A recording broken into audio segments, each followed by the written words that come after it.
Zohran Mamdani মার্কিন যুক্তরাষ্ট্রের যে সবচেয়ে গুরুত্বপূর্ণ শহর হিসেবে যেটাকে ধরা হয়ে থাকে নিউ ইয়র্ক সিটির নবনির্বাচিত মেয়র। আর মেয়র নির্বাচনের পর তাকে নিয়ে তোলপাড় বিশ্ব মিডিয়ায় কে এই জোহরান মামদানি। এমনকি আরেকটা দুঃখের বিষয় হচ্ছে, জোহরান মামদানি চাইলেও কখনোই মার্কিন যুক্তরাষ্ট্রের প্রেসিডেন্ট পদে লড়াই করতে পারবেন না। কেন পারবেন না এবং কি তার পরিচয় কি, এটাই আসলে আজকের ভিডিওর প্রতিপাদ্য বিষয়। তবে বিশ্বকে দেখিয়ে দিয়েছে 34 বছর বয়সী এই যুবক। তবে জোহরান মামদানির যে ফ্যামিলি লিগেসি সেটা কিন্তু ভারতের। তার বাবা তার মা দুজনে কিন্তু ভারতীয় সিটিজেন ছিলেন। তো তার জন্ম কোথায় আসুন দেখি, তারপর বলছি বাকি কথাগুলো। জন্ম হচ্ছে 1991 সালে উগান্ডার রাজধানী কাম্পালায় তার জন্ম। 7 বছর বয়সে তার মা মীরা নায়ার এবং বাবা মাহমুদ মামদানির সাথে তিনি যুক্তরাষ্ট্রে আসেন। তার মা এবং বাবা উভয়ই ভারতীয়। যুক্তরাষ্ট্রে আসার কিছুকাল আগে বাবা মায়ের সঙ্গে দক্ষিণ আফ্রিকাতেও ছিল শিশু জোহরান। অবশেষে 2018 সালে যুক্তরাষ্ট্রের নাগরিকত্ব লাভ করে মামদানি। আর এরপর থেকেই আপনার রাজনীতিতে এতটা পরিচিত মুখ না হলেও হুট করে তার ভিন্ন ধরনের ক্যাম্পেইনিং, বাংলায় ক্যাম্পেইনিং, হিন্দিতে ক্যাম্পেইনিং, উর্দু, ফার্সি, আরবিতে ক্যাম্পেইনিং, এমনকি যুক্তরাষ্ট্রের মানুষের যেই দৈনন্দিন চাওয়া পাওয়া, এই বিষয়গুলোকে ফোকাস করে তিনি খুব দ্রুতই ট্রাম্পের হুমকি ধামকি বিভিন্ন কিছুর পরে সে কিন্তু নিউ ইয়র্ক সিটির মেয়র বনে গেলেন, তাই না?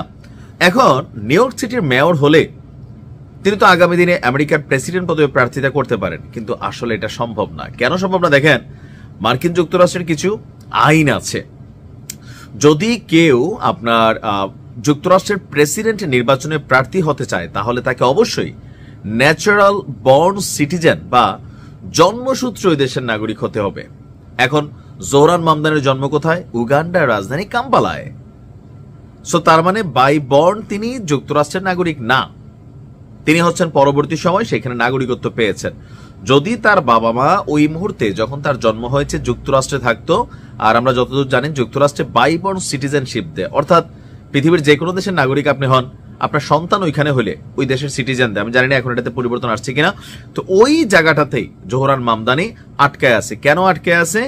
কারণ যুক্তরাষ্ট্রের প্রেসিডেন্ট পদে লড়ার ক্ষেত্রে যুক্তরাষ্ট্রের সংবিধানের 1 নম্বর সেকশনের 2 নম্বর ধারাতে এই বিষয়টা আছে যে কোন ব্যক্তি যুক্তরাষ্ট্রের প্রেসিডেন্ট হতে হলে তাকে জন্মসূত্রে যুক্তরাষ্ট্রেরই নাগরিক হতে হবে, অর্থাৎ তার জন্ম যুক্তরাষ্ট্রে হবে। যদি কোনো ব্যক্তি জন্মসূত্রে যুক্তরাষ্ট্রের নাগরিক না হন তাহলে তিনি প্রেসিডেন্ট নির্বাচনে প্রার্থিতা করতে পারবেন না।